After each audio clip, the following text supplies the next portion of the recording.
Hola, buenas tardes a todos y bienvenidos a una nueva edición de Jaquimiña Tudela, que curiosamente lo empezamos no físicamente en Tudela y con las nuevas tecnologías dada la situación. Hoy nuestro ponente es Joaquín Sevilla. Nació en Valencia en 1963 y en 1986 se licenció en Ciencias Físicas por la Universidad Autónoma de Madrid, donde se doctoró en el 91 en Física Aplicada. Desde 1994 es profesor titular de Tecnología Electrónica de la Universidad Pública de Navarra. Y su docencia en la Escuela de Ingenieros Industriales y de Telecomunicación se centra en la instrumentación industrial y la instrumentación biomédica. Entre los años 99 y 2003 fue vicerrector de Nuevas Tecnologías e Innovación Educativa de la Universidad Pública de Navarra. Y en el año 2011 recibió el Premio Sin Barreras por su trayectoria dedicada al estudio y desarrollo de tecnología para mejora del empleo de personas con discapacidad. En los últimos años, y probablemente muchos lo conoceréis, se ha dedicado a actividades de divulgación y de popularización de la ciencia, entre las que cabe destacar Ciencia en el Bar, en la que tuve la suerte de poder participar. Lo podéis seguir en su propio blog, llamado Joaquín Sevilla. Hoy precisamente nos va a hablar de divulgación científica. Nos va a hablar de bulos, de leyendas urbanas y de fake news, 5 razones que las hacen atractivas. Como ya sabéis, vivimos bombardeados de un montón de falsedades que, a pesar de que lo son, y que además es evidente, nos resultan convincentes, ya sea porque son leyendas urbanas, porque son un bulo, porque son los ahora llamados fake news, pero oímos multitud de ideas locas que nos cuentan como verdaderas amigos, parientes, incluso políticos o presidentes de superpotencias. En esta charla con Joaquín analizaremos algunas de las razones que ayudan a hacer creíbles e incluso atractivas esas ideas. Joaquín, gracias por venir. Muchísimas gracias, Nora. Muchas gracias a Yaquinde por invitarme a este programa de Jaquimiña otra vez, porque ya hace unos años estuve en el programa. Y bueno, pues vamos a empezar con esta charla.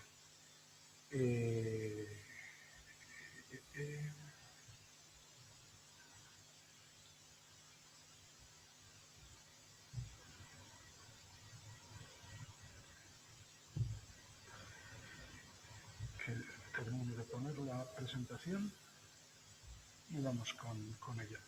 La idea detrás de esta charla es que si oímos a una de estas personas que aparece con bulos, con alguna leyenda urbana, y nosotros no creemos en esa misma cuestión, nos puede parecer absolutamente desconcertante, enloquecido. ¿Cómo puede alguien creer en eso? Entonces, en realidad no es tan difícil. Seguramente si nos analizamos, incluso los que no creemos en estas cosas y hacemos esfuerzos por no creerlo, seguramente algunas se nos escaparán. Entonces, para entender mejor por qué se cree en estas cosas, por qué las personas tendemos a creer en cosas increíbles, pues vamos a ver algunas pistas.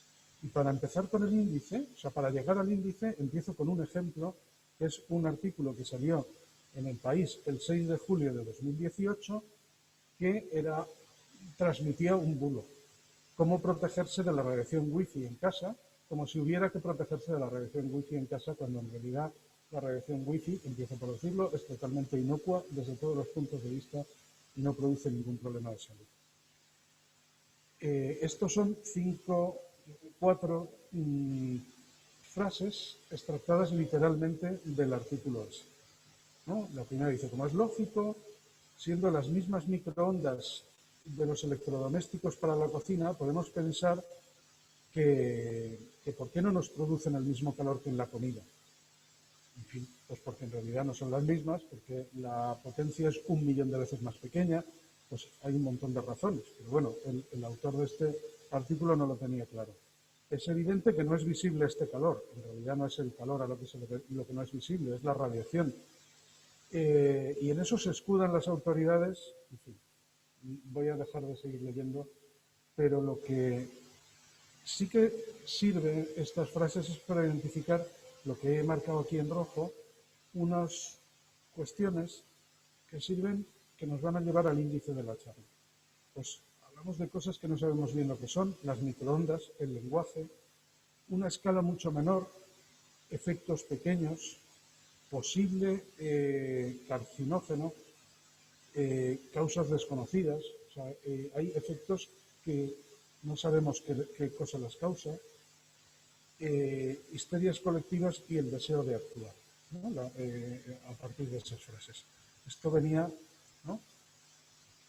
Es una pequeña introducción para llegar al índice, que son estos 5 puntos, que son esas 5 ideas que veremos que nos ayudan a generar una leyenda urbana, por decir así, o hacerla creíble. Entonces voy a hablar de la física y el lenguaje como camino de ida y vuelta, la zona de efecto despreciable, la obsesión por buscar causas, el deseo de conseguirlo, de conseguir alguna cosa en concreto, y histerias colectivas, con algunos ejemplos históricos. Entonces, pues bueno, voy con el primero, sin más. No tengo el reloj ni en el móvil ni el reloj de pulsera, o sea que tengo solamente el del teléfono, que es muy desagradable de mirar así todo el rato, porque se nota mucho. Entonces, pues bueno, intentaré irme ajustando al tiempo a ciegas y si me enrollo demasiado, que es más probable que lo contrario, pues me avisáis, ¿vale? Bueno, pues esta primera de las 5 ideas tiene que ver con las magnitudes físicas en el mundo real. Ahí tenemos un dibujo y una figura pues de algo en el mundo real, pues una persona con un objeto que queremos ver cómo cae y cómo aparece esa imagen en un libro de física, que es de una manera muy diferente. En el mundo real, pues hay un planeta que está rodeado de otros planetas, de una estrella. O sea, al final, para que un señor tire un móvil que cae y que luego aparece en un libro de física sin nada más que una bolita y una, ¿no?, representado de una manera muy abstracta, en realidad hay que olvidarse de muchas cosas. Esa mosca que pasa por ahí, el hecho de que haya un árbol fuera, el que esté la luna en el otro sitio, en realidad el mundo es mucho más complejo de lo que aparece después en el libro de física. Y en ese mundo real, que es más complejo, utilizamos para referirnos a algunas cuestiones palabras: velocidad, posición, aceleración, fuerza, energía, impulso, pero que también aparecen en física. Pero en el mundo cotidiano utilizamos esas palabras de manera poco precisa, de manera, pues como es la vida cotidiana, no anda uno con detalles. Pues mira, ¿a qué velocidad se ha terminado la sopa? Pues una persona pues ha terminado la comida a mucha velocidad, pero no es lo mismo que cuando nos referimos a velocidad en física, que es la derivada de la posición respecto del tiempo. La sopa no tenía posición y en fin, nos referimos a cosas diferentes cuando utilizamos esas palabras en el mundo real a cuando las utilizamos en una descripción de un proceso físico. Y ese camino es un camino de ida y vuelta. En el mundo real tenemos características descriptivas y utilizamos expresiones, como digo, con imprecisiones y ambigüedades para referirnos a esas cuestiones. Cuando lo trasladamos al mundo de la física, las convertimos, esas características descriptivas, en magnitudes físicas precisas, perfectamente bien definidas, y sobre esas magnitudes bien definidas es sobre las que se establecen las leyes de la ciencia. Se hacen elaboraciones entre relaciones entre unas y otras, modelos, hipótesis, teorías, y cuando eso sale bien y las teorías funcionan y todo es correcto, pues se tiene unos modelos muy poderosos que permiten predecir en el mundo real lo que va a ocurrir y construir tecnología tan sofisticada, pues eso, a partir de las leyes del movimiento y un poco de fluidos, pues como un avión que es capaz de llevarnos al otro lado del Atlántico en un momentito. Pero claro, si no entendemos bien este proceso y no asumimos que no estamos utilizando las palabras de la misma manera en un lado y en otro, voy para el lado contrario, podemos caer en todo este tipo de chamanerías. Esto es una foto real de un chamán que anda por, no me acuerdo qué ciudad, creo que es por Castilla y León, que ahí en la puerta del coche pone medicina natural, manual holística, bioenergética, física cuántica y tradicional china. Física cuántica. Pues este señor en el 4L, como chamán que te curará con la física cuántica. Pues obviamente no en el mismo sentido que la física cuántica tiene en el mundo de la física. O sea, entendida de otra manera. O sea, le parece que de la misma manera que hablamos de fuerza, qué fuerza tiene esta persona, y que en la física se utiliza el término fuerza, pues con una relación igual de vaga, pero en sentido contrario, se ha traído la física cuántica al mundo de la realidad, y como los electrones pueden estar en dos sitios a la vez, pues mira, ya todo es posible, si le llamo cuántico. Y no, ese camino no funciona así, pero esa utilización de palabras del mundo de la ciencia sacadas de contexto y malentendidas, porque este proceso de ida en la vuelta se ha hecho mal, pues no es tan, o sea, digamos que es un error en el que no es tan difícil caer, y bueno, pues mucha gente cae y agarrándose a esos malentendidos, pues monta su pseudociencia o su creencia inadecuada. Segundo de las 5 ideas, la zona del efecto despreciable.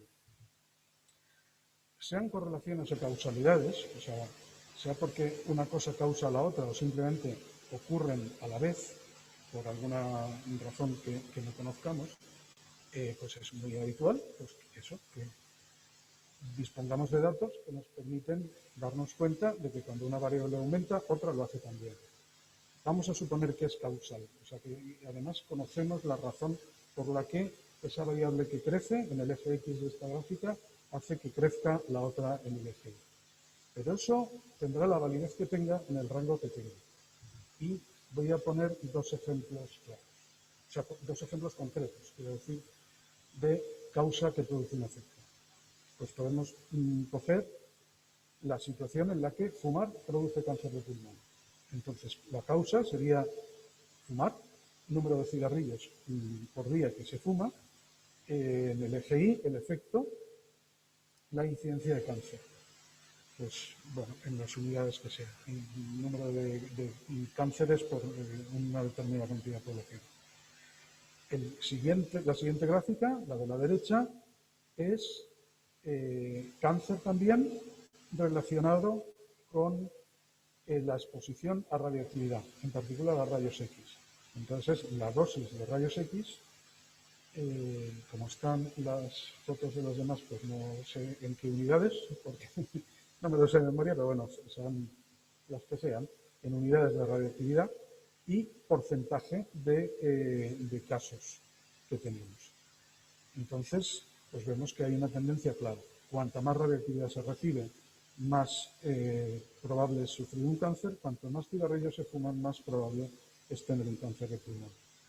Lo que pasa es que esas dos situaciones, cuando nos vamos hacia abajo, hacia los niveles ínfimos de esas cantidades, no son comparables, porque se puede fumar cero. Ni siquiera se puede fumar cero, porque como fumador pasivo o en la calle aspirando el humo de los coches, estás en una situación en la que el cero absoluto es imposible. O sea que todos de alguna manera algo de humo de ese que produce cáncer inhalamos. Pero más todavía en el caso de la radioactividad, porque es que el mundo es radioactivo, o sea, todo es radioactivo. En cantidades muy concretas, muy pequeñitas, y no solamente es que es radioactivo hoy, que pueda parecer que es algo que ha ocurrido por el desarrollo tecnológico. O sea, es que la radioactividad es parte de la naturaleza y lo ha sido siempre. Y la evolución, a lo largo de los millones de años, ¿no?, de los 3.800 millones de años desde que apareció la primera célula viva, ha estado conviviendo con esos niveles de radioactividad. Entonces, pues no está tan claro lo que pasa cuando nos vamos a los niveles muy bajos de causa y niveles muy bajos de efecto. De hecho, nos podemos encontrar con que ahí tenemos en algunas situaciones, como en el ejemplo de la radioactividad, pero en muchos otros también, un efecto natural aleatorio. Pues eso, la radioactividad natural no es lo mismo en zonas graníticas donde hay más emanaciones de radón de la atmósfera que en otras zonas del mundo. Insisto, siempre por razones naturales. De hecho, vivir cerca de una central nuclear, por ejemplo, no es que produzca más radioactividad en el entorno. Son unas zonas geográficas respecto de otras. Y eso sería la causa natural variable. Y el efecto natural aleatorio, pues que se puede tener cáncer sin haber estado expuesto en absoluto a nada, ¿no? O a niveles muy bajos. Los cánceres ocurren. Claro, si estás muy expuesto a radiación o si fumas mucho, la probabilidad es muy alta, pero es una cuestión de probabilidades.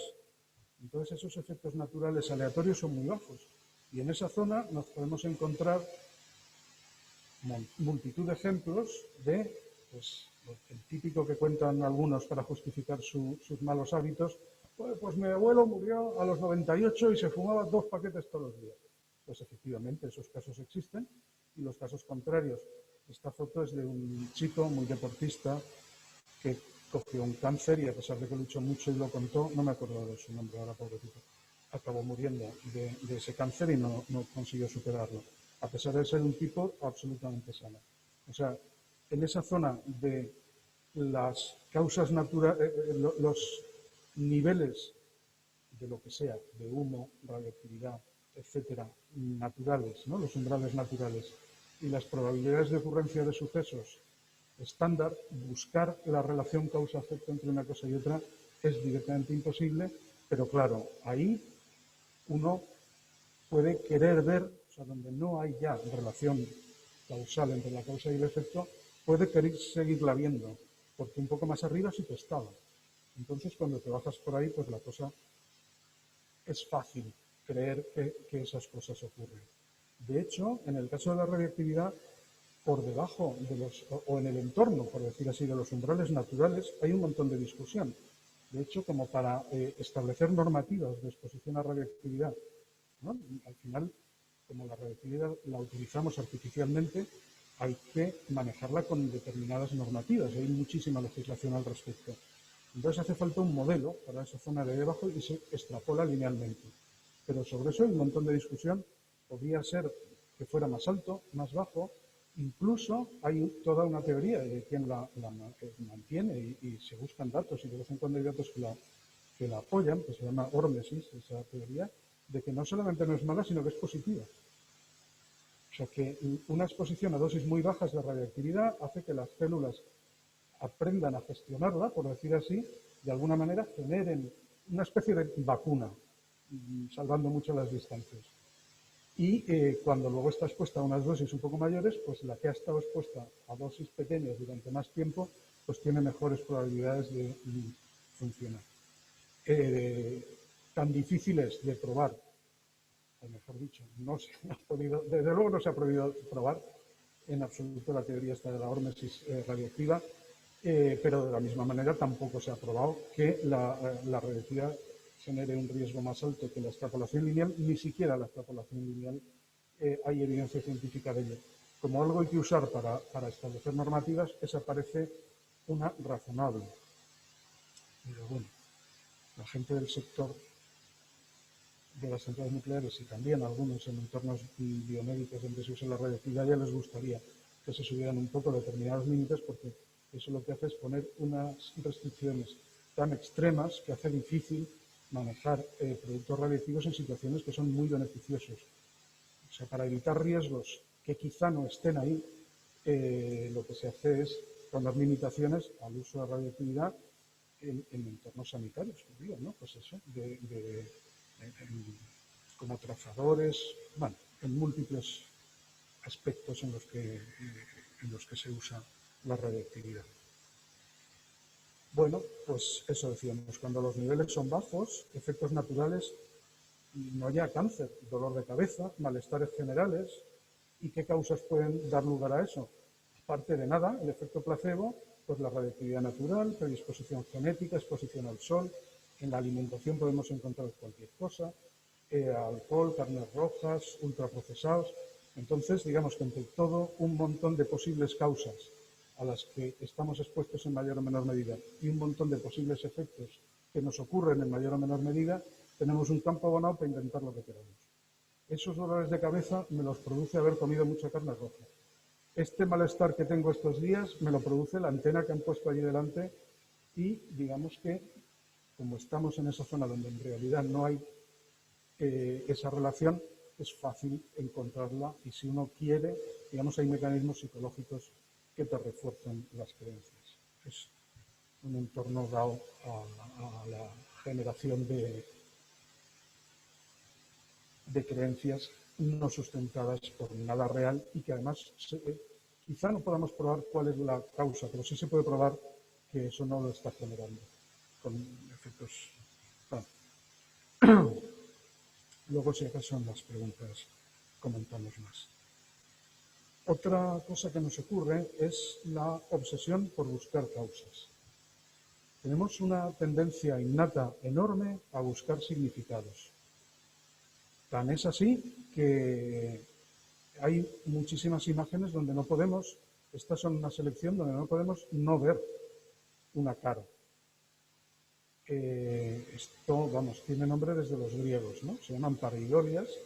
El hecho, bueno, la del café tiene trampa, es un gif y te guiña el ojo, ¿no? Pero un café que tuviera ese aspecto, pues ahí veríamos una cara. Los otros son todos reales, no tienen trampa. Tan es así que el smiley, ¿no? Dos puntitos y un paréntesis y ahí vemos una sonrisa. O sea, buscamos significado, estamos diseñados para buscar significado. No solamente en imágenes, bueno, no solamente en rostros, también hay otras imágenes gráficas donde se buscan significados, pero no solamente en imágenes gráficas, también en los comportamientos.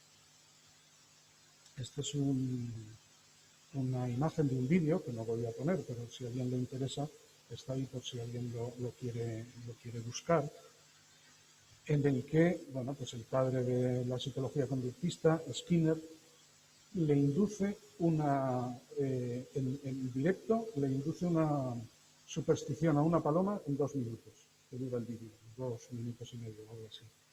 Lo que hace es abrirle el comedero, la paloma tiene un comedero ahí delante, y él tiene un botoncito para abrirle el comedero en un momento u otro.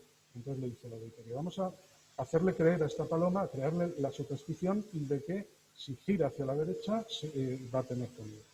Entonces lo que hace es reforzarle ese comportamiento. Cuando de sus movimientos naturales gira un poquito, le abre el comedero. La siguiente vez, hasta que no gira un poquito más, no se lo vuelve a abrir. Hasta que no gira un poquito más, no se lo vuelve a abrir. Y enseguida ya da una vuelta sobre sí misma, se lo repite un par de veces y ya está. Con esto le hacían unas maldades a las palomas tremendas, porque ponían algunas en sitios y ponían un programa aleatorio que abría las trampillas cuando fuera y llegaban al día siguiente y se encontraban las palomas haciendo unos rituales la más de extraños. Pero eso, ante una situación aleatoria, o sea, tendemos a buscar también, y no ya los seres humanos, sino las palomas, o sea, que es muy innato y tiene una razón profunda. El buscar relaciones de causalidad, aunque sean incorrectas, es evolutivamente más beneficioso que lo contrario, que ser muy fino antes de creer algo. Y os pongo un ejemplo para entenderlo, que se suele decir mucho que el veneno para ratas tiene que no ser instantáneo, porque si una rata come y se muere, las demás piensan, suponemos, porque nunca se ha hablado con ellas, pero es muy fácil, mira, se ha muerto por comer de eso. Y claro, es muy lógico, establecer esas relaciones de causalidad te salvan. Si otra rata piensa, no, igual es que estaba ya enferma y se ha muerto por otra cosa, pues esa va a prueba, se muere y no deja descendencia. Entonces la evolución ha seleccionado el que se establezcan esas relaciones de causalidad muy rápidamente. O sea, esas hipótesis de causalidad, o sea, aunque la realidad no las sustente. Entonces es muy fácil que creamos, ¿no? Que busquemos de la misma manera que buscamos, o sea, que no tenemos que hacer un esfuerzo a propósito para ver una cara en esos pimientos, es que se ve directamente, o sea, que salta a la vista. Pues de la misma manera, los comportamientos en determinadas situaciones generan también relaciones de causalidad, ¿no? Los que me estáis escuchando, estudiantes de secundaria, si vas a un examen con determinada cosa, yo que sé, los calzoncillos de la suerte, un anillo que te regalaron ayer, tal, y te sale bien el examen, y se te ocurre pensar que has ido por ese objeto, vas a un segundo examen y te sale bien, ya has generado un amuleto. Es el anillo o lo que sea de la suerte. Y como luego, en el quinto examen, se te olvide y no lo lleves, lo pasas fatal. Y entonces sí que te sale mal por no llevarlo. porque te genera una ansiedad que hace que te salga mal. O sea, generamos este tipo de situaciones con mucha facilidad, ¿no? Estamos buscando la causalidad. Eso por un lado. Y por otro lado, la aleatoriedad, el hecho de que las cosas sean casuales, no es como nos solemos creer. Este es un experimento muy sencillo, es muy fácil saber si una persona se inventa, ¿no? Vamos a hacer un experimento. Le dices a los estudiantes, tira una moneda y apunta cuándo sale cara y cuándo sale cruz. Que unos lo hagan de verdad, el experimento y lo apunten, y que otros se lo inventen, tiradas de cara o cruz. Es facilísimo identificar quién lo ha hecho de verdad y quién se lo ha inventado. Ahí tenéis dos tiradas. Una inventada, son series de caras o cruces, ¿no? Son 40 series de cara o cruz. Una es inventada y la otra es real. Un momentín para ver cuál creéis que es la inventada y cuál es la real. La inventada es la de arriba y la real es la de abajo. Porque la de abajo tiene una racha de 7 cruces seguidas. Y es muy difícil que tú te pongas a inventarte tiradas y pongas 7 cruces seguidas. O sea, la realidad, las rachas, en las situaciones totalmente aleatorias, las rachas son mucho más comunes de lo que solemos creer. Sí que es verdad que a largo plazo, la ley de los grandes números hace que el 50% sea en cara y el 50% sea en cruz. Pero es la ley de los grandes números. Hacen falta números muy grandes para que esa tendencia vaya a la realidad. Es más, el que se vaya desplazando y haya más caras que cruces, dice, bueno, pues tendrá que compensarse en algún momento. No tiene por qué. Siempre que la tendencia sí que vaya al 50%, puede ser permanentemente desde arriba y nunca ir desde abajo. También pensamos que desde esa media tiene que oscilar yendo para arriba y para abajo y no tiene por qué. Eso no hay nada matemático que ayude, aunque la moneda no esté cargada. Entonces, ¿cómo se comporta de verdad? Lo aleatorio no es como creemos. ¿A dónde voy con esto? Si uno se encuentra una racha de que en un edificio 3 vecinos de portales diferentes enferman de una enfermedad parecida en un plazo de un año, nadie se va a creer que sea casual. O sea, sobre esa racha vamos a aplicar la pareidolia y vamos a decir, o hay una emanación de gas, o es porque hay algo radiactivo, o han comido algo, o nos han envenenado el agua. O sea, enseguida nos ponemos a buscar una razón. De hecho, estoy pensando en un colegio de Salamanca donde aparecieron 2 o 3 cánceres infantiles y habían puesto una antena en no sé dónde. No hubo manera de convencer a aquella gente de que esa antena no era la que había causado esto. Es triste, además, es que en esas situaciones hay personas que están sufriendo de verdad porque el golpe es importante. No les puedes convencer de que eso no ha sido la causa. O sea, es muy fácil generar esta superstición o esta falsa creencia en situaciones de este tipo. Y sin embargo, con el método científico en la mano y buscando y haciendo pruebas, sí que se puede descartar con un grado de probabilidad altísimo que haya sido la razón, ¿no? Bien, pues eso. El deseo de conseguirlo. Y aquí voy con una historia un poquito más larga. Una historia muy bonita que me estudié. Un día me regalaron este cacharro, que no sé si sabéis lo que es, exactamente que lo tenía en casa como aquí con esto de la videoconferencia me pilla cerca y me lo he traído. Y entonces, esto quiero saber lo que es y me puse a tirar del hilo y acabé aprendiendo un montón. Esto se llama vidrio de tormenta y es un juguete. Lo que tiene esto de aquí abajo son cristales de alcanfor. O sea, es alcanfor cristalizado y dependiendo de la temperatura cristaliza más o menos. Pero es muy aleatorio cómo ocurre. Ahora os explico los detalles. Entonces, pues hay veces que se hacen cristales hasta arriba, hasta abajo, cristales muy grandes, todo el cristal, o cristales como ahora, ahora porque como ha venido en la mochila, pues han roto todos y están en cristalitos pequeños como nieve, ¿no? Y este señor, el capitán Fitzroy, ahora os comentaré más cosas, creyó que este dispositivo predecía el tiempo.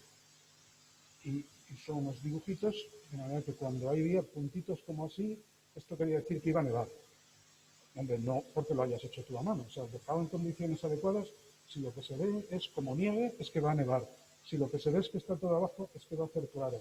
Y estableció una relación sobre los aspectos de la cristalización del alcanfor, que no sé siquiera si sabía lo que sí debía saberlo, porque tenía una receta y demás, y la predicción del tiempo, cosa que no es verdad. ¿Vale? O sea, ya de antemano no es verdad. Pero como un señor, que además es el padre de la meteorología, un científico, Fitzroy es el capitán del barco marino de la Marina inglesa, que el barco que llevó a Darwin a dar la vuelta al mundo. Era el capitán del Beagle, en el que fue Darwin y estudió los pinzones y todas estas cosas que nos han contado, y le sirvió para establecer la teoría de la evolución. Y llevaba a bordo 24 relojes para ver cómo se desplazaba el tiempo. O sea, era un gran científico de su tiempo, aparte de capitán de barco, ¿no? Y bueno, tenéis algunas placas de donde vivió y demás. Hidrógrafo y meteorólogo, porque también cartografió una parte de Sudamérica por primera vez. Y esto que se llama en inglés Storm Glass, vidrio de tormenta, la idea es, si os fijáis, esos diferentes aspectos, pues que la idea falsa que predice el tiempo atmosférico, climatológico.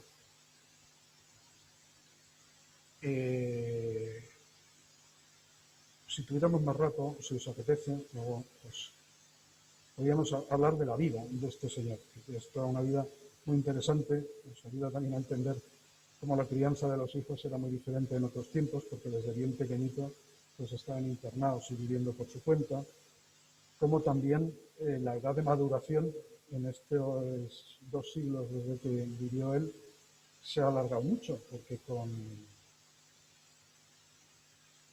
20 años ya era teniente y ya, bueno, con 20 y pocos andaba con el Beagle por ahí llevando a Darwin. Pero lo interesante es que después de haber sido gobernador de Nueva Zelanda, tal, retirado de la Marina, le encargan que se ocupe de la predicción del tiempo. Y se lo toma muy en serio. De hecho, es el padre del concepto de predicción meteorológica. Es el que empieza a publicar en el periódico predicciones meteorológicas diarias para el día siguiente. Y acierta bastante. De hecho, como empezó a estudiar también la presión atmosférica y en sus viajes llevaba barómetros, y sí que estableció buenas relaciones de que cuando había borrasca venía mal tiempo, cuando había anticiclón venía buen tiempo. Las borrascas de los anticiclones eran presión alta y baja, que marcaban sus instrumentos. Las mismas lecturas, dependiendo de la latitud y de la situación, no significaban lo mismo. Todo eso lo tienes escrito en el libro de Weather Book, que es un libraco de 600 páginas con un montón de pautas, recetas de cocina, por decir así, para la predicción del tiempo, pero basada en instrumentos reales. Y lo que tiene en ese libro es la base, una de las bases de la meteorología real que se ha explotado después. Sin embargo, bueno, por otro lado, los vídeos de tormenta se inventaron, no los inventó él, habían inventado algunos chamarineros de la época. Y bueno, son un dispositivo gracioso que se sigue vendiendo hoy en día y que se utiliza en obras de arte, como esta de Caroline Rodwell, que los utiliza como parte de manera habitual de sus esculturas. Y siguen dando lugar, fijaros que esto es un artículo científico de una revista de crecimiento de cristales del 2008, se sigue analizando cómo funciona, cómo se produce el fenómeno, porque es relativamente sencilla, pero no tanto, porque tiene varios elementos, etc. Bueno, esta es la receta, pero dentro de esa receta hay un determinado grado de variación. Por eso unos funcionan un poquito mejor que otros, hacen cristales más grandes, otros menos. Unas recetas, o sea, unas variantes de la receta son mejores para botellas más alargadas, otras para botellas más. Pero bueno, desde un punto de vista más rechonchas, como la de la figura de ahora. Pero todo desde un punto de vista decorativo. En realidad, nada predice el tiempo de ninguna forma. se han estudiado, los cristales son siempre cristales de alcanfor, las sales inorgánicas sirven de alguna manera para ayudar a que se produzcan, pero no están apenas presentes en los cristales. Claro, sí que sabemos que la cristalización depende de la temperatura. Cuando baja la temperatura tienden a formarse cristales. Pero lo que es muy interesante es que ocurre con un cierto retraso y además con histéresis, que no sé si es una palabra que nos resulta común, es decir, que se acuerda de dónde venía. O sea, a la misma temperatura no hay los mismos cristales siempre. Si venía de frío y va hacia caliente, va de una manera, y si viene en el sentido contrario, de otra forma. O sea, con un determinado retardo. Entonces, si se cicla, la temperatura se hace subir y bajar en ciclos continuos, que es la gráfica de la derecha que hay ahí. Se hace subir y bajar la altura de los cristalitos estos sobre el fondo, en un experimento controlado, pues sube y baja, pero con un cierto retraso. O sea, el máximo, como vemos en la figura de la izquierda, de altura no coincide con el máximo de la temperatura, sino que está un poquito retrasado respecto a ese ciclo. Entonces eso hace que, claro, si la temperatura no hace un ciclo perfecto, sino que sube, baja, baja, sube, tal, pues con ese retardo la altura va a hacer cualquier cosa. De hecho, se demuestra que es un sistema caótico. O sea, que, al final la relación entre la altura y la temperatura pues sigue las leyes del caos. Cosa que también le pasa a la atmósfera, que sigue una dinámica caótica. Entonces, de alguna forma, sí que una dinámica caótica y otra tienen cierta relación y es, de nuevo, fácil ver en una relaciones entre una y otra. Pero no es eso la conclusión que yo quería sacar de este asunto. La conclusión es cómo es posible que este señor se dejara engañar por esta cuestión cuando tenía una formación científica y una carrera de científico muy sólida, de científico aplicado, además, porque buscaba soluciones a problemas. Bueno, pues la clave está en que, si nos vamos a esos años en los que se ocupaba de la meteorología, pues poco antes de 1860 hubo cuando él era responsable de la meteorología de la Marina, hubo una tormenta que hundió 200 barcos, en solo uno de ellos murieron más de 450 personas. O sea, hubo una tormenta, ¿no? Ahora le diríamos una ciclogénesis de esas, imprevista, como pilló a los barcos desprevenidos, pues generó un chambrío, que se aquí en Navarra, ¿no? Generó una situación dramática con un montón de muertos. Y de alguna manera se sintió responsable. De no haberlo predicho, se echó a las espaldas esa situación. Y a partir de ahí empezó a buscar, como os digo, 2 años y pico después, aparece la primera predicción meteorológica en el Times, la palabra weather forecast la acuña él, y que es esa que está ahí dibujada, y se empeña, digamos que de pura bondad, o por esta situación, queriendo evitar que desastres como ese, pues intenta encontrar una solución, sea verdad o mentira. Digamos que la presión porque funcione, por encontrar algo que le resuelva el problema, es más fuerte que su sentido crítico. Y acaba creyendo en algo que le habían dicho otras personas y que en ese momento pues no tenía por qué creer. O sea que más o menos digamos que su creencia en el funcionamiento de este sistema viene producida por ese deseo de encontrar algo que funcione. Es muy interesante porque tiene que ser algo, o sea, aquí otra cosa interesante es que él necesita algo que puedan tener en los puertos los marineros y que interpreten sin la necesidad de leer y escribir.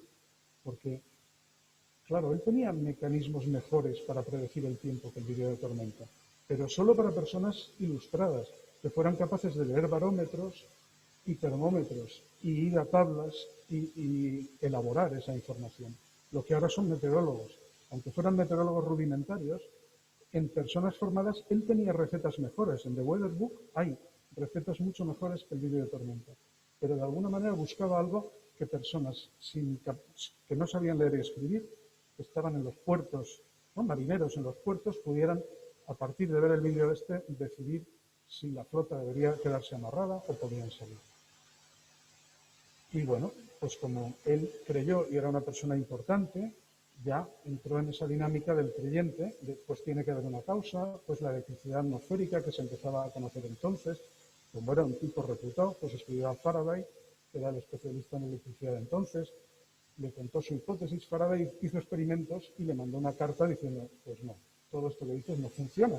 Claro, como Faraday no tenía esa presión, por decir así, en fin, el caso es que el deseo de salvar a personas, también el que el fabricante de los vídeos de tormenta le azuzara y le ayudara en este sentido, le creó esa ilusión de causalidad y el intento de buscar explicaciones a posteriori, que a pesar de que había mucha evidencia en contra, porque hay un experimento, un artículo de 1863 en una revista científica ya analizando con detalle, porque claro, los experimentos como este que os he dicho se podían hacer ya en la época.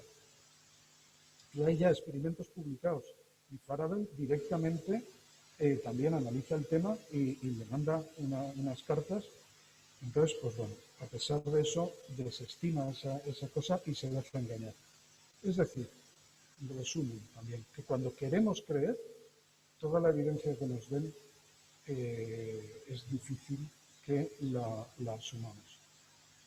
Razones emocionales, por decir así, se superponen, si son suficientemente fuertes, se superponen al sentido crítico, incluso de personas con un sentido crítico educado y demostrado a lo largo de toda una vida. Este es un ejemplo histórico, bonito, elegante, de señores ingleses con Darwin, ¿no?, que da para una historia de estas chula, pero tenemos varios premios Nobel, lo cual demuestra que eran grandes científicos también, que luego han dicho, creído y mantenido, y todavía algunos viven y lo mantienen, tonterías absolutamente increíbles, ¿no? O sea que bulos y este tipo de cuestiones que estamos analizando. O sea que, bueno, esto es un consejo para científicos. Involucrarse emocionalmente con el objeto de estudio es muy peligroso, porque las emociones ofuscan el sentido crítico. O sea, sería una de las conclusiones de este tema. Y la última de las 5 ideas que me queda es el de las histerias colectivas, que va a ser mucho más rápido. Y me imagino que debo estar acercándome a la hora porque me molesta la garganta. O sea, yo tengo un reloj fisiológico para calcular 50 minutos, ¿no?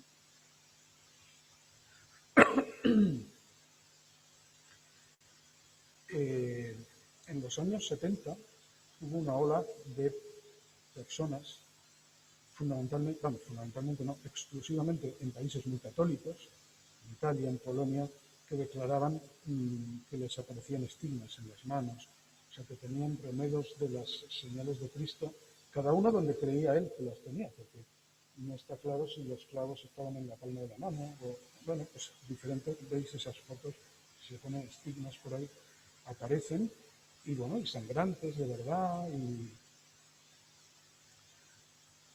bueno, cada caso había que analizarlo en su momento.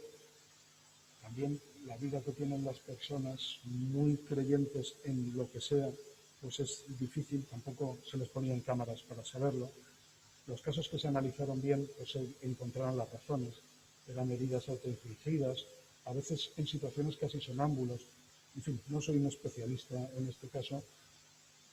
En el anterior de Roy sí que me leí un montón de artículos, o sea, sobre eso sí que escribí, o sea, me interesó mucho. Esta cosa mucho menos. Pero no es la única. O sea, podemos entender eso como una histeria colectiva. En el sentido de que, bueno, al ver en el periódico que a otra persona le pasaba eso, pues alguien muy creyente pues también quería y de alguna manera se generó una mini epidemia, que tampoco es que sea. Ahora que vivimos en una pandemia no estamos hablando de nada parecido. Pero bueno, el caso es que duró un cierto tiempo y luego, como vino, se fue. Dejaron de ocurrir esos casos y digamos que esa moda ha pasado y ahora no hay personas con estigmas. No es una cosa que ocurra habitualmente. Pero más extremo todavía, quizá o más llamativo, y como es más lejos en el tiempo, más peculiar, la creencia de ser de cristal, de tener los huesos de cristal. Entre los siglos XIV y XVI hubo una epidemia, esto está escrito antes del COVID, en esta entonces, ahora da miedo usar esa palabra como metáfora, porque no es una epidemia propiamente, porque son cuestiones psicológicas, no físicas, etc. De personas que se creían de Biblia, en realidad. Una de ellas, cuya creencia generó un montón de desconciertos alrededor, fue porque era rey. El rey Carlos VI el Bien Amado de Francia, entre 1368 y 1422, que creía que sus huesos eran de cristal, y entonces tenía que tener muchísimo cuidado al vestirse, no le fueran a fracturar, como tuviera un golpe, no montaba a caballo, porque claro, él, al ser de cristal, pues estaba expuesto a que cualquier situación le fracturara y no pudiera recomponerse. Pero, y entonces toda la corte y todo alrededor, pues era una movida. De hecho, la novela de Miguel de Cervantes, El licenciado Vidriera, hace referencia a una persona que se cree de vidrio. O sea, que era un tipo de personajes, una locura, por decir así, de la época, suficientemente común como para inspirar una novela, ¿no? Es un personaje que se cree de vidrio, luego se da cuenta de que no, pero lo aprovecha para que le sigan haciendo un caso especial, porque claro, pues si tú te lo crees de verdad, pues te tratan con más cariño y para que no te rompas. Es que dormir entre paja, ¿no? O sea, es el más dormir, porque por la noche, para no romperte, pues de una manera muy... Esta historia, yo la conozco, esto es reconocerle la autoría a Ambrosio Liceaga, un colega divulgador, también navarro, que desde hace unos pocos años, cuando dio esta charla, no trabajaba en la Universidad Pública de Navarra, pero ahora sí, y establecía esta relación entre la epidemia, por decir así, de creerse de vidrio y la de la hipersensibilidad electromagnética que vivimos ahora. El vidrio se conocía desde mucho antes de esa época, pero más o menos la epidemia de personas de vidrio coincide con que el vidrio, el cristal de ventanas, se empieza a hacer común, empieza a generarse de manera industrial y empieza a ser visible, a aparecer en edificios y en lugares. Entonces, en el momento en que la población empieza a convivir con una tecnología que no había vivido antes, le produce una extrañeza y no sé, no está estudiado, y en el momento que se ha pensado esto, pilla muy lejos en el tiempo, y aparte de novelas y demás, para saber cuál es el mecanismo que genera eso. Pero bueno, el caso es que la coincidencia es obvia. Y de la misma manera, pero no con el invento de la tecnología, sino con su generalización, con el hecho de hacerse visible. Porque eso es muy interesante a la hora de analizar la hipersensibilidad electromagnética y por qué de repente, en términos históricos, el wifi, el 5G, no digamos ahora, ¿no?, que están de moda, la telefonía móvil en sus primeros tiempos, bueno, el 5G es telefonía móvil, pero ya la primera, han generado un problema social cuando las ondas que le transportan y las antenas que las manejan son las mismas que la FM, la AM o la televisión. O sea, llegamos conviviendo con ondas iguales que estas un siglo. Y la hipótesis de Ambrosio, o esta idea, es que, claro, se utilizaban antenas muy grandes y muy lejanas. O sea, la antena que transmite la señal de televisión o de radio, no convives con ella, no la tienes tan cerca. En cambio, las antenas de wifi ahora las tenemos dentro de casa, están por todas partes. Es que de alguna manera es el que se haga muy visible, muy ubicua la tecnología, la que empieza a generar resquemores. De la misma manera que no es el invento del vidrio, sino su generalización, el que industrialmente empiece a proliferar y empiece a aparecer en los edificios.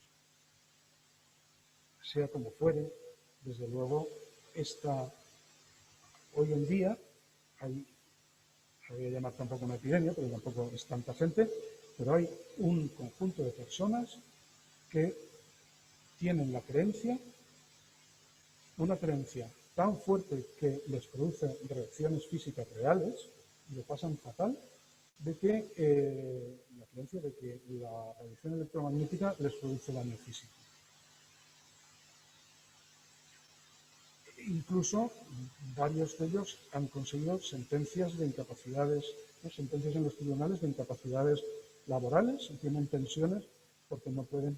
Claro, si tú de verdad la radiación electromagnética te produce un malestar tan tremendo como está en todas partes, pues lo tienes muy mal para vivir. Aunque haya, o sea, el mal es real. Las personas de estas, bueno, algunos son caraduras. Hay algunos que son caradura y que se lo ha inventado, también bien conocido. Pero vamos, la gran mayoría de las personas que dicen padecer hipersensibilidad electromagnética padecen un problema real, sufren de verdad y lo pasan muy mal. Lo que también es bastante fácil de demostrar es que no se los causan las radiaciones electromagnéticas, sino la creencia en las radiaciones electromagnéticas. La manera de demostrarlo es muy sencilla. Tú coges varios teléfonos móviles, unos de verdad y otros de mentira. O sea, que los has vaciado, no hay nada dentro y solo está la carcasa. Y si de verdad eres tan sensible que te pones enfermo, es que deberías simplemente acercándote con la mano saber cuál es bueno y cuál no. Y todos los experimentos que se hacen con cualquier persona de estas aciertan al 50%. O sea, no son capaces de identificar, o dicho de otra manera, la sola sospecha de que un objeto emite radiaciones electromagnéticas les produce el mal, las produzca o no, o sea, un engaño. Y al revés, si les pones cerca de ondas electromagnéticas en una antena camuflada que no identifican, no les produce el daño. O sea que es un problema psiquiátrico, por decirlo así, psicosomático. O sea, el problema existe, pero no está causado por las ondas electromagnéticas como corresponde al conocimiento que tenemos de la física, la medicina, la biología, de todos estos procesos. La luz es la radiación electromagnética más potente con la que convivimos, cancerígena en determinadas regiones del espectro, por eso todos los años hay unos miles de cánceres de piel generados por la exposición al sol, por el hecho de tomar el sol, y es así. Pero la radiación, las ondas electromagnéticas que transportan la información son de mucho más baja señal y... Aquí preguntan, al hilo de lo que comentas, preguntas a mí si entonces lo que comentas es que por pura sugestión algunas personas pueden llegar a sufrir dolores físicos. Sí, sí, totalmente. Sí, la respuesta es sí, eso es lo que estaba más o menos diciendo y de manera expresa, sí, eso es lo que sí. Estaba justo terminando, o sea que esto era el final de la quinta de las ideas. Si os fijáis, hemos repasado 5 cuestiones diferentes, de muy distinto pelo y pelaje, pero que ayudan a entender por qué se puede creer en estas cuestiones. Solo por terminar, el análisis de los bulos, de las falsas creencias, se le llama escepticismo a las personas que analizan el porqué. A mí no me parece el mejor nombre, pero bueno, y hay movimientos escépticos, y esto es interesante porque es un campo de estudio multidisciplinar. Entonces conviene a veces, si uno cree en estas cosas, afiliarse un poco, porque si no, como yo soy físico y estudio cosas de radiaciones electromagnéticas, podría hablar de esto. Pero entonces, en cuanto entro a la sugestión, si no viene un psicólogo a certificarme, yo no me puedo meter. Si no viene un historiador a hablarme de... Entonces, si nos ponemos muy puristas en nuestra disciplina, nadie puede analizar estos problemas que tienen muchas facetas. Entonces, hace falta esa aproximación multidisciplinar. Y por otra parte, pues es útil, y ya termino con esto, el artículo que os ponía al principio, los movimientos escépticos pues denunciaron que eso era una barbaridad y que como un medio supuestamente serio como El País publicaba ese tipo de cosas y hicieron caso, lo retiraron y lo sustituyeron por otro escrito por Alberto Nájera, que es físico, especialista además en esta cuestión, es profesor en la Facultad de Medicina de la Universidad de Castilla-La Mancha, en Albacete, justo en este tipo de cuestiones. O sea, seguramente uno de los mayores expertos en la influencia biológica de las radiaciones electromagnéticas, y él escribió un artículo que decía por qué no hay que protegerse de la radiación wifi mejor. Y esto fue porque se protestó. Si nadie protesta y nadie se siente concernido, dice, oh, vaya bulos que dan, pues ahí queda. Entonces, pues bueno, de vez en cuando está bien hacerlo. Y ya con esto sí que termino y cualquier pregunta que tengáis estaré encantado de charlar con quien sea. Muchas gracias, Joaquín. Creo que ya os lo han comentado, pero si alguien quiere hacer alguna pregunta, por favor, ponerla en el chat o en la pestaña de preguntas y respuestas y yo se las trasladaré a Joaquín.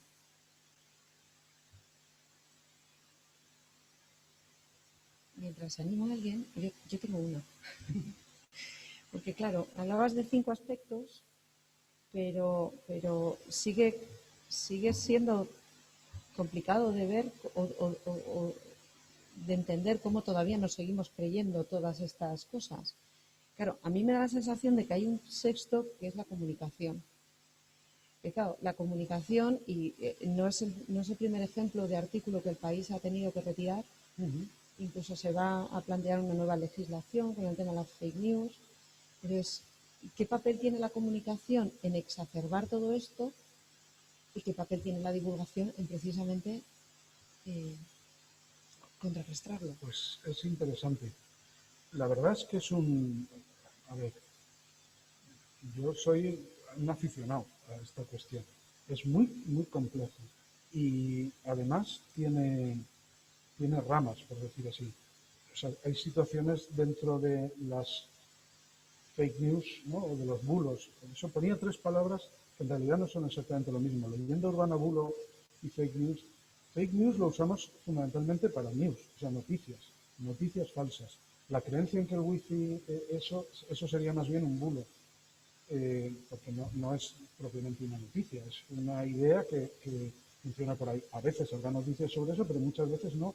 Y la idea se sigue extendiendo sin necesidad de que los medios de comunicación hagan grandes campañas. O sea, que son distintas cosas. La idea de fake news se la puso muy de moda Trump, ¿no? Y con un concepto muy interesante que hay mucho que hablar. Lo que pasa es que hace tiempo ya que no hablamos de ello, que es lo de la posverdad. No sé si suena ese asunto. Y eso es muy interesante, esa aproximación filosófica. O sea, la posverdad, porque había quien decía, ¿por qué hay que inventar palabras? Eso son mentiras. Ya, pero no es lo mismo. O sea, mentira es peor, la posverdad es peor que la mentira. Porque es ya reconocer que existe algo verdadero. O sea, que ante un hecho hay una descripción fidedigna que le llamamos verdad y todas las demás son mentiras. La posverdad es que no la hay. O sea, es directamente, una cosa puede ser verdad, una cosa y su contraria a la vez, en la cabeza de esas personas. Y de Trump, y yo ahora estoy recordando la de Mike Pompeo, que dice una cosa y le dice el periodista, pero los científicos dicen lo contrario. Es verdad, tienen toda la razón. Pero ¿no acaba usted de decir esto? Sí. O sea, en la misma frase, ser capaz de decir una cosa y la contraria, además 2 veces seguidas, eso no es mentir, eso es tener un concepto de cómo funciona el mundo. Pues la posverdad es más bien eso, ¿no? Y claro, ante esa falta de creencia en una realidad sólida debajo a la que atribuirle verdad o mentira, pues es muy difícil razonar. Y el que determinadas actuaciones políticas se hayan apoyado en eso, pues es tremendo. Pero esto ya es casi no, es directamente filosofía y posiciones personales frente a la consideración filosófica del mundo. Y ahí se me escapa mucho, pero desde luego eso, o sea, el poder decir que el virus viene de China y no viene de China, y que la mascarilla no me protege y sí, y tal. O sea, todo ese tipo de mare magnum mental detrás de lo que se suele llamar fake news habitualmente no es lo mismo que el tipo de cosas que he analizado, que son más bulos y que sí que tienen una raíz científica sobre el wifi, si la radioactividad o qué cosas producen cáncer y cuáles no, la alimentación. Son otro tipo de cuestiones que se expanden de otra manera, donde los medios de comunicación no son tan importantes, aunque de vez en cuando ayuden, dando alguna pildorita de estas, pero no hace falta para que se generen y tienen otras dinámicas. En cualquier caso, el resumen era que todo esto es muy complicado. Para algunos de ellos, los medios de comunicación son clave, totalmente. La actitud social ante estas cosas también. Yo creo que la divulgación y las personas con pensamiento crítico nos hemos dejado durante muchos años comer la tostada, por decirlo de alguna manera, Alberto Nájera, al que hacía referencia hace un momento, me dice, mi familia ya me tiene casi vetados de los grupos de WhatsApp, porque no dejo pasar ni una. O sea, en los grupos de WhatsApp, pues parece que el que dice la barbaridad más gorda, pues jaja, jiji, y todo el mundo se calla. Dice, pues si tú sabes que eso es mentira, no sé qué, ¿por qué no lo contrarrestas inmediatamente? Pues porque decir una barbaridad suena simpática y decir que eso es una barbaridad es antipática. Y entonces, pues, la gente convencida del pensamiento crítico y de la verdad, pues suele estar en desventaja, suele no contra... Es que parece hay que usar términos bélicos, pero es verdad, ¿no? No contrarrestar ese tipo de informaciones en situaciones mucho más cotidianas que las medios de comunicación.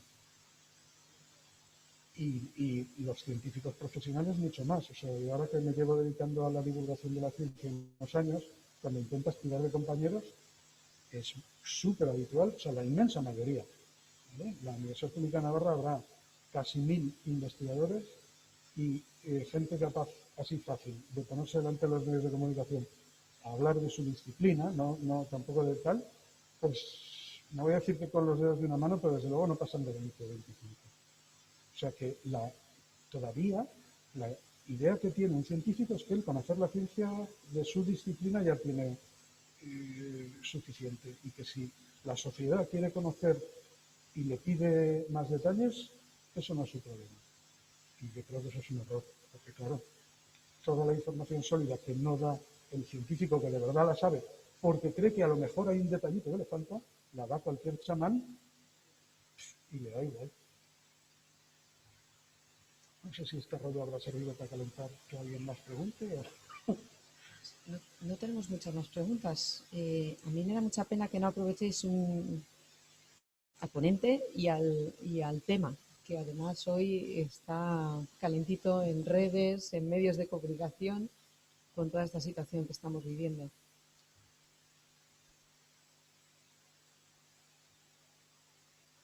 Pues no sé si queréis alguna cosa más y si no... Bueno, pues vamos a dar por terminada la sesión de hoy y nos vemos en casi un mes. Vamos a ver si la situación nos permite acercarnos. Mira, aquí tenemos un comentario que no tiene preguntas, pero que cree que el señor Joaquín, señor, que ha explicado todo con sumo detalle. ¿Alguna curiosidad tendréis? ¿O alguna duda?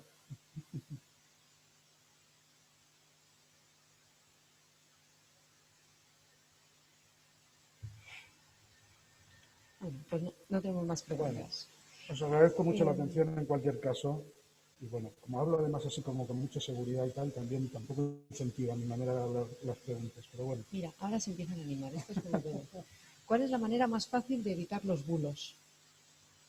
Fácil no hay, porque fijaros el ejemplo ese de las pareidolias, lo de ver una cara en una cosa que no es una cara. O sea, hay algunas cosas que es que estamos predispuestos a creerlas. Yo creo que pensar dos veces, pensar despacio y en las situaciones en las que esa prevención que tenía mi madre, de la gente de campo, la naturaleza, me decían a mí de pequeño, ahora ya los duros eran una moneda de 5 pesetas y la peseta era lo que había antes de los euros, ¿no? Y la frase, la naturaleza no da duros a pesetas. O sea, entonces cuando hay una situación en la que parece que te están regalando porque, no sé, una inversión donde poniendo muy poco dinero te dan un montón. Un amigo que no sé qué, tú me dejas aquí 20 euros y si haces no sé qué te devuelven 50 no sé cuándo. Con esta máquina se produce, sin gastar energía, tienes calefacción para la casa gratis.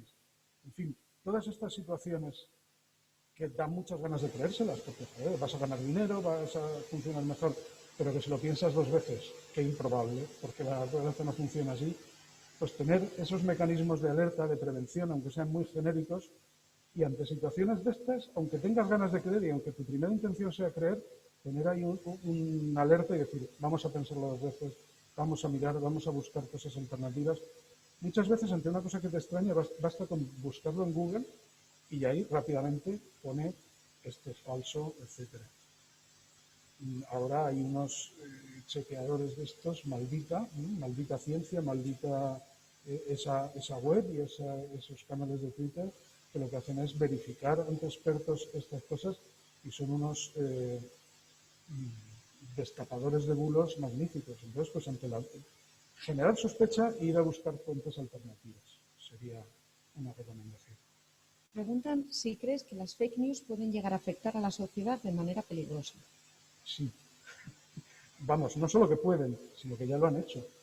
O sea, los mandatos de Trump, Bolsonaro y algunas otras personas son ya una muestra de que eso es así. Afortunadamente, tampoco es que hayan destrozado las sociedades, ¿no? Pero desde luego la influencia ha sido importante y está por ver qué camino toman las sociedades y las democracias ante estas cuestiones. ¿No crees que tendría que haber un control sobre los bulos en los medios de comunicación? Lo que pasa, sí, me encantaría. Lo que me gustaría es que tuvieran especialistas y que se fiaran más de gente que chequea, ¿no? De fact-checkers estos, de los Maldita o de especialistas. Pero en realidad tener guardianes de la verdad es muy peligroso, porque es fácil saber que una cosa es un bulo como una catedral, pero en realidad la frontera exacta de dónde está la verdad, pues no es tan fácil. Entonces darle a alguien el poder también de decir que sí y que no es peligroso, casi en la censura. Entonces eso es muy delicado. Desde luego, mejorar en cuanto a la concienciación de que estas son cuestiones serias, que un articulito como ese no es una pieza para rellenar páginas, que es lo que era en realidad. Luego, eso no lo he contado, pero analizando quién es el autor y por qué y tal, pues ves que eso no es gracioso y que los medios no deberían alentar, no ya los serios, sino ningún otro. O sea, tener mejor actitud frente a la falsedad, al bulo y a las fake news es muy importante. Tener un guardián que tenga el poder de decir que sí y que no es delicado también, por lo que decía.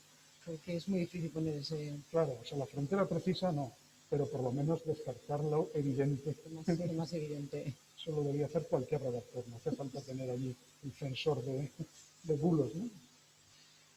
Pues yo creo que no hay ninguna otra pregunta. Vamos a ver. Sí, mira. ¿Hay alguna manera de comprobar más que fake news, pequeños bulos o chismes orales como cotilleos así? Porque son los más frecuentes. Son los más frecuentes, es verdad. ¿Y hay alguna forma de comprobarlos? A ver, los de interés, a ver, si se corre el bulo de que un compañero de clase, yo qué sé, cualquier barbaridad que queramos, o se ha roto una pierna, y era mentira, no se ha roto la pierna, o tiene una orientación sexual que no tiene, o cualquier cosa que es muy, ¿no? Son cosas que corren habitualmente, eso no vas a tener un sitio donde verificarlo más que en un entorno local, ¿no? Digamos que los bulos locales no hay, que yo sepa, fuentes donde ir a buscar cuánto de verdad son. Sin embargo, los que sí que tienen alcance, luego hay fact-checkers, no sé qué le llaman en inglés, no sé cómo se llama eso, verificadores. Hay webs que se dedican, medios de comunicación que se dedican a verificar y a tener un listado de bulos. En concreto, estos que empiezan por maldita ciencia, maldita no sé qué, tal. Es uno reciente, pero hay algunos más. Entonces, pues, y en inglés también es fácil. Entonces, pues, si de repente aparece el aceite de no me acuerdo de cosa para los piojos, dices, ¿qué cosa más? ¿Para qué tendrá que ver el aceite de no sé qué rollo, de no sé qué fruto seco con los piojos? Vas a buscar y dices, pues no hay ninguna evidencia, es un bulo recurrente, en 2012 no sé qué salió por primera vez. O sea, te cuentan un poco incluso a veces la historia antropológica, cuando ha surgido, las olas que ha tenido esa historia, y pues viendo simplemente que nació en no sé cuánto, cuando ha aparecido y ha desaparecido, ya te puedes dar una idea de que probablemente no es verdad, porque si funcionara, esa es otra cosa. A mí siempre me hacen mucha gracia los calvos vendedores de crecepelo. O sea, si tu crecepelo funcionara, tendrías pelo. Entonces, si de verdad con esta cosa se matan los piojos, habríamos erradicado los piojos. Si sigues teniendo es que no funciona tanto, ¿no? En fin. Bueno, hay algunas cuentas de Twitter que sí que conviene seguir. La tuya, la de Ignacio Leterboñi, Sí, de Ciencia, Boticaria García y algunos ejemplos Sí. de divulgadores científicos que os estáis encargando precisamente de... Alberto Nájera. Además, luego hay gente que se va especializando Sí. en temas, ¿no? Entonces, en esto del wifi, el tema electromagnético de Alberto Nájera, en Boticaria García, en mascarillas y temas farmacéuticos, Farmacema en temas alimentarios, también mascarillas, pero más en temas también alimentarios. No tanto nutricionista, que no es, como temas de seguridad alimentaria, es una gran especialista y divulga muy bien. Sí, hay un montón de gente que merece la pena, porque simplemente siguiendo el tipo de cosas, pues ya te ayudan a generar ese sentido común genérico, que una cosa nueva piensas, ¿qué diría esta? Y ya te das cuenta de que no tiene buena pinta, ¿no?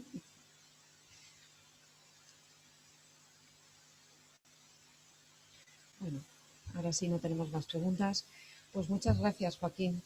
Y los demás, espero que nos veamos en Tudela dentro de unas semanas.